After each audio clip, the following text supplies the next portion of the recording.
back, everyone, to another news video. We had a lot going on this week. The last video was about the lore of the Abyss. We had 2 tournaments, high impact players, a lot of kind of really shaping out the meta after the last ban list we had.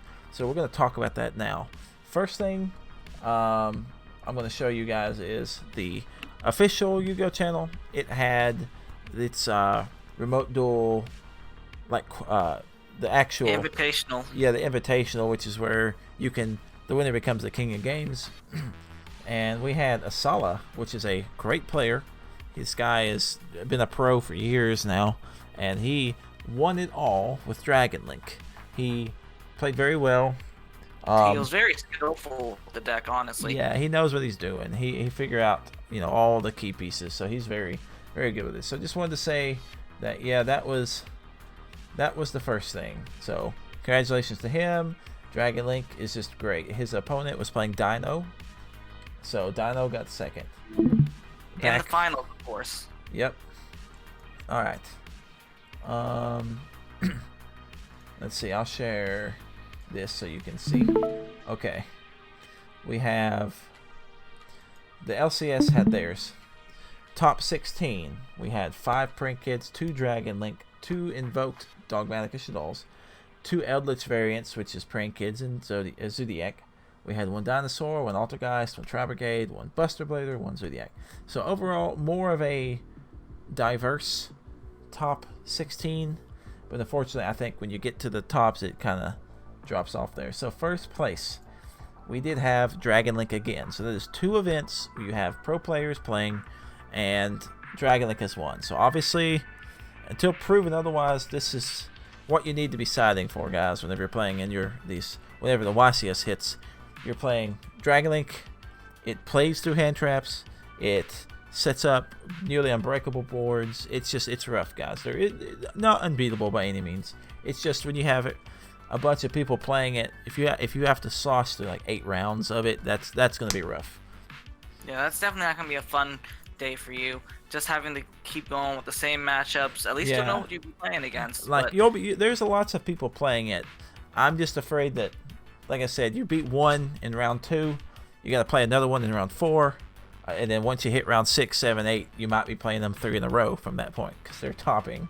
So it's like, you just gotta definitely side for this deck, guys. Like, this is basically what it looks like. It's very monster negation heavy, and it has a chaos engine. So just get your Lancias, get your droplets, your Dark Rulers, whatever you need to do, guys.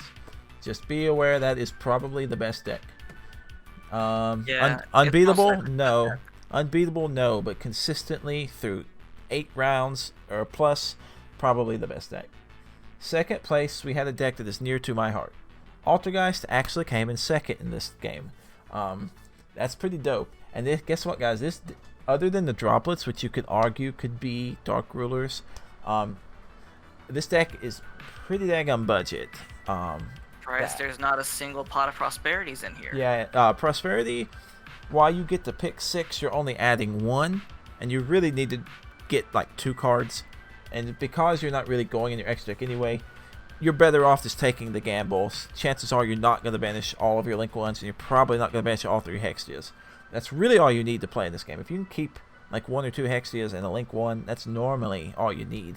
The access codes are nice, but I'm telling you guys, just as an Altergeist player, it's nice to have, but like the amount of times you're going to be ending games with access code really isn't that much. So don't worry too much about it. So overall, this guy played a decently budget deck. Ashes, just 3 Ashes, the Imperms, and he had droplets in the side. Other than that, not too bad.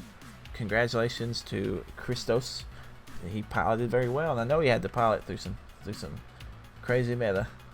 I've been testing this build today, and it's actually done really good. We'll look at the top 4.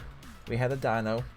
Looks like this guy actually played Shaddol Fusion in the main. That's pretty cool tech. That's crazy. How do I guess it was consistent enough to get the top. To me, it seems a little situational, but like if it worked, it worked. Like I would never like second guess his judgments. He top forward for a reason. So guys, you may want to go back to Dino Shaddol.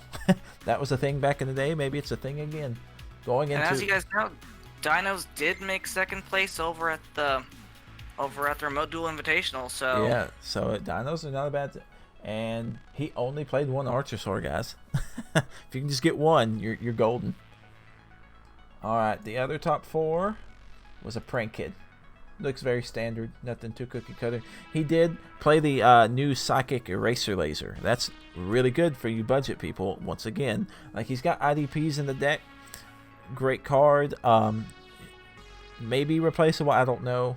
That could be, I don't know, something else. But other than that, for the side, he didn't play Droplets. He played Psychic Eraser Laser. It's a nice 1-for-1. So with Droplets, you're sacrificing a card from your hand plus the droplets you activated, so that's the minimum 2.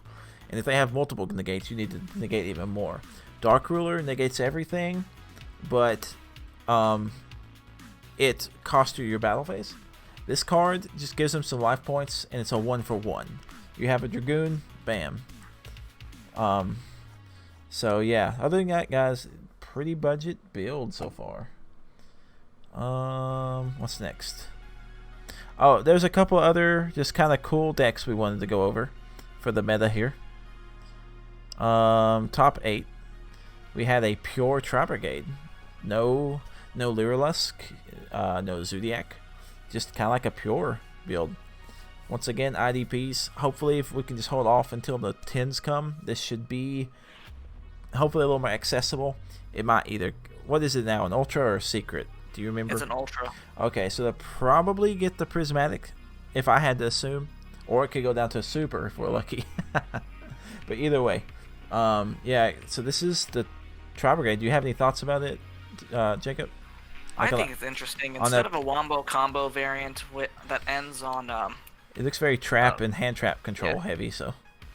Yeah, Dinomischus and IDP are very good cards this format. I'm glad he chose those. Needle Sealing is what I've been playing with a lot. Also a very good card. It's a Nibiru without hitting the 5th summon. Oh yeah, that's true. And then last up, I wanted to show off that we had a Buster Blader guy. He made it to top 8. You know, whenever you have a card that says your opponent can't, special, it's pretty good. Because they get to abuse the actual good cards. Plus, they had Dragoon in deck, so... I won't lie, I don't know how this deck plays. It seems it's a 50-card mishmash, but looks like he's got hand traps. It's interesting with the 3 Red Eyes Fusion, but the 1 Dragoon. I guess he just wants to see it. Doesn't want to, have a Garnet and then not be able to play it. But I guess if you hard open it, it's not the worst. Like, you open an IDP and like a hand trap and just a fusion spell. I mean, that's not terrible. I'm also looking up to see what it can fusion summon.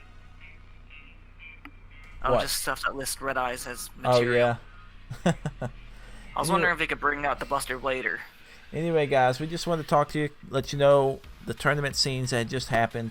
This is something I like to do personally, so I want to do this more. As more tournaments start happening back, as soon as we start getting over the whole pandemic situation, more and more tournaments are starting to come back. We're getting the first YCS.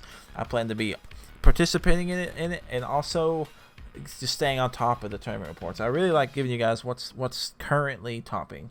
So overall, once again, this is your pie chart. Thank you to Luxury Championship for the chart. We thank you for holding it. Thank you, Konami, for holding yours.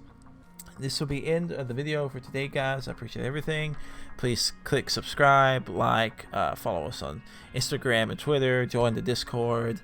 You can come in and play games with us. We're always dueling, we're always talking about Yu-Gi-Oh, and we play other card games too, and just do other games. So if you want to come chill with us, come do that. We will see you next time, guys. Bye. Bye-bye. Yeah.